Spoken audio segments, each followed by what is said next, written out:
حوالے سے جسٹس شاہد عثمانی صاحب نے اس وقت ہمیں جوائن کیا. بہت شکریہ سر آپ کے وقت کا. یہ فرمائیے گا کہ جو بڑی خبر اس وقت ہے کہ صدر مملکت نے پنجاب اور خیبر پختونخوا میں 9 اپریل کو انتخابات کی ڈیٹ دے دی ہے, اس کا اعلان کیا ہے, تو آپ کس طرح سمجھتے ہیں؟ جبکہ دوسری طرف کل ہنگامی اجلاس بھی الیکشن کمیشن نے کال کر لیا ہے. یور ٹیک سر. میری نظر میں تو یہ صرف ایک کاغذ کا ٹکڑا ہے جو کہ چیف الیکشن کمیشن اگنور کر. یعنی آپ نہیں سمجھتے کہ صدر کو یہ اختیار حاصل ہے, انہوں نے یہ جو حکم دیا وہ ماورائے آئین ہے؟ ان کے ماورائے آئین کی بات نہیں, ان کے پاس پاورز ہی نہیں ہے. تو آپ چھوڑیں, اچھا وہ چیز کوئی چیز قانون کے آئین کے خلاف ہو, یہاں پہ ان کے پاس پاورز ہی نہیں ہے تو کیا کر سکتے ہیں, کیسے آرڈر دے سکتے ہیں؟ تو ان کی لیگل ٹیم یا جو لوگ ہیں ان کے ذہنوں میں کیا ہے؟ ظاہر ہے کہ صدر مملکت اگر یہ فیصلہ کرتے ہیں تو ود ڈیو کنسلٹیشن کرتے ہوں گے نا اپنے کیمپ سے, اپنے لوگوں سے, لیگل ایکسپرٹ سے. لیگل ٹیم تو پی ٹی آئی کی ہے اور وہ پی ٹی آئی کے آدمی ہے. جو ان کی پی ٹی آئی کی لیگل ٹیم نے ان کو بتایا وہ کر دیا. ایز اے پریزیڈنٹ نہیں سوچا انہوں نے as a member of P T I سمجھا اپنے آپ کو. سیدھی بات ہے. سر یہ کہا جا رہا ہے کہ سپریم کورٹ کے حکم پر اگر صدر مملکت جا کے وزیر اعلیٰ کا حلف لے سکتے ہیں تو وہ الیکشن اناؤنس کیوں نہیں کر سکتے؟ وہ حلف لینا تو ان کے پاورز میں ہے نا. حلف تو ان کا آئین میں لکھا ہوا ہے کہ وہ حلف لینا پریزیڈنٹ کا پاور ہے.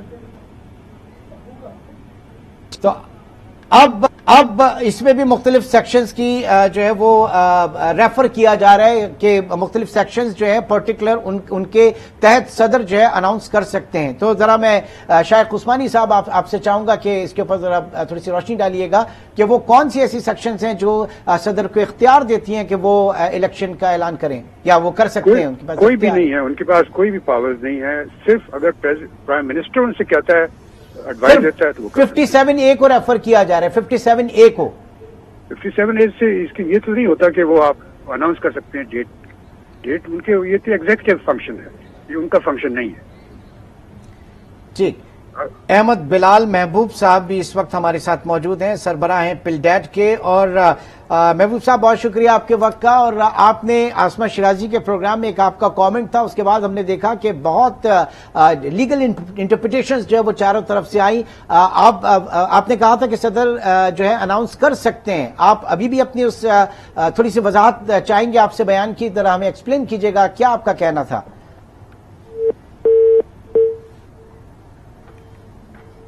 ایک بار پھر ہم رابطہ قائم کرنے کی کوشش کریں گے. جسٹس شاہد عثمانی صاحب اس وقت ہمارے ساتھ موجود ہیں. تو سر, اب جو کل الیکشن کمیشن نے جو ہنگامی اجلاس طلب کیا, تو کیا ممکنہ طور پر ان کا اسٹینڈ ہو سکتا ہے موجودہ حالات میں؟ جسٹس شاہد عثمانی صاحب, ان سے رابطہ ہمارا منقطع ہوا اور انہوں نے دو ٹوک الفاظ میں کہا کہ صدر مملکت کا یہ اختیار ہی نہیں. میں جسٹس شاہد عثمانی صاحب کو کوٹ کر رہا ہوں جن کا یہ کہنا ہے کہ صدر مملکت کا یہ اختیار ہی نہیں ہے کہ وہ الیکشن کے حوالے سے اناؤنس کرے. اور اس میں جو ماہرین یہ کہتے ہیں کہ جناب جب وہ سپریم کورٹ کے کہنے پر وزیر اعلیٰ کا سے حلف لے سکتے ہیں, تو عثمانی صاحب نے کہا کہ حلف لینا ان کی آئین کی ذمہ داریوں کے اندر آتا ہے, وہ ان سے حلف لے سکتے ہیں. لیکن یہاں پر ایک آئینی ادارہ ہے سپریم کورٹ, اس کو بائی پاس نہیں کیا جا سکتا یا اس کو پریشرائز جو الیکشن کمیشن آف پاکستان جو ایک آئینی ادارہ ہے, اس کو کوئی بھی دوسرا ادارہ یا شخصیت جو ہے وہ ایک ڈائریکٹیوز نہیں دے سکتی. تو اس وقت مختلف لیگل انٹرپریٹیشنز کے درمیان یہ معاملہ جو ہے